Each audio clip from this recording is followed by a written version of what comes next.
এই সরকার তো চেয়েছিল বিরোধী শূন্য করতে, তো সুতরাং বিরোধীরা বিরোধিতা করলে কণ্ঠরোধ করা হবে, এটাই তো স্বাভাবিক। তো সুতরাং গণতন্ত্র বলে যারা লাফালাফি করছেন তাদেরকে মানে মাথায় রাখতে হবে, যেটা করছেন সেটা গণতন্ত্র নয়, সেটা স্বৈরাচারী। তার স্বৈরাচারী সরকার যখন স্বৈরাচার ভাবে চলছেন, জনগণ 26 এর উত্তর দেবেন। ব্রাত্য বসু আজকে বলছে যে অর্জুন সিংকে আর কোনোদিনও ইয়েতে ঢুকতে দেওয়া হবে না, নবান্নে ঢুকতে দেওয়া হবে না, বিধানসভায় ঢুকতে দেওয়া হবে না, এরকম বলতে পারেন? ব্রাত্য বসু তো ঠিক করবেন কে নবান্নে ঢুকবেন, কে রাইটার্সে ঢুকবেন, কে রাম মন্দিরে যাবেন, কে মাজারে যাবেন, উনি তো ঠিক করে দেবেন। উনি আমাদের মাথা তো, এটা ঠিক করতে পারেন, ওনার অধিকার আছে? নেই তো, তাহলে এটা উনি করছেন কেন? তা সেটা নিয়ে কোনো প্রশ্ন হতে পারে নাকি? বোকা বোকা সব কথাবার্তা। ধর্ণা মঞ্চ ভেঙে দেওয়াকে বাংলাদেশে পাক সেনার যে অত্যাচার তার সঙ্গে তুলনা করছেন ব্রাত্য বাবু, আর তার প্রতিবাদ করার শুভেন্দু বাবুকে সাসপেন্ড হতে হয়েছে। দেখুন, একটা কথা বলি, আমি আপনার বাড়িতে একদিন যাব, খাবো বললাম, আপনি ভদ্রতা করে আমাকে নিমন্ত্রণ করলেন।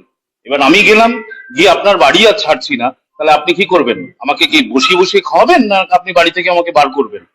তা সেই বারটা যখন করেছেন, তখন এখন এই সমস্ত কথাগুলো উঠছে। তবে এই সমস্ত কথার কোনো ভিত্তি নেই। দেখুন, সেনাবাহিনীর যে জায়গাটা সেটা প্রচন্ড রকম সেন্সিটিভ হয়, সেটা নিশ্চয়ই আমরা প্রত্যেকেই জানি। তা সেই জায়গাটা কতদিন দখল করে রাখা উচিত, তা যারা এই কাজটা করেছিলেন, মানে মঞ্চটা বেঁধেছিলেন, তাদের জানা উচিত। আর তারা যদি না জেনে থাকেন, তাহলে আমার আর কিছু বলার নেই। তো সুতরাং সেনাবাহিনী যে জায়গাটা ভেঙে দিয়েছে, সেটা আরো আগে ভাঙলে বোধহয় বেটার হতো। এসএসসি লিস্টে নির্মল ঘোষের বৌমার নাম পাওয়া গেল, নির্মল ঘোষ অস্বীকার করছে, বলছে আমি জানি না। ব্রাত্য বসু তো বলেই দিয়েছিলেন, যারা তৃণমূলের ঝান্ডা ধরে তারা চাকরি পাবে, কিভাবে পাবে, কেন পাবে, সেগুলো আমি বলবো না। তা সুতরাং তৃণমূলের লোকেরাই যে চাকরি পাবে এবং সেটা পাইয়ে দেওয়া হয়েছে, সেটা নিয়ে কোনো দ্বিমত নেই। আর শুধু ব্রাত্য বসু নয়, একদম টপ টু বটম, মাথা থেকে ল্যাজ, প্রত্যেকে করাপশনে জড়িত আছে। সুতরাং এটা এই যে 1806 জনের লিস্ট বেরিয়েছে, আপনারা একটু অপেক্ষা করুন, দেখুন না, এটা 6000 প্লাস হবে। আপনি মাথার কথা বললেন, মাথা বলতে কার কথা বলছেন? মাথা বলতে কি আপনি পরিষ্কার হননি? এই সরকারের যিনি মাথা, মাননীয় মুখ্যমন্ত্রী মমতা বন্দ্যোপাধ্যায় মহাশয়। নতুন পেপসোডেন্ট অ্যাডভান্সড সল্ট, লবণের অনন্য ফর্মুলা ও প্রাকৃতিক উপাদানে তৈরি, যা প্লাক দূর করে ও মাড়িকে রাখে সুরক্ষিত। এখানে সমস্ত ব্যবসা প্রতিষ্ঠানের বিজ্ঞাপন প্রমোশন করানো হয়। বিশদে জানতে আজই যোগাযোগ করুন।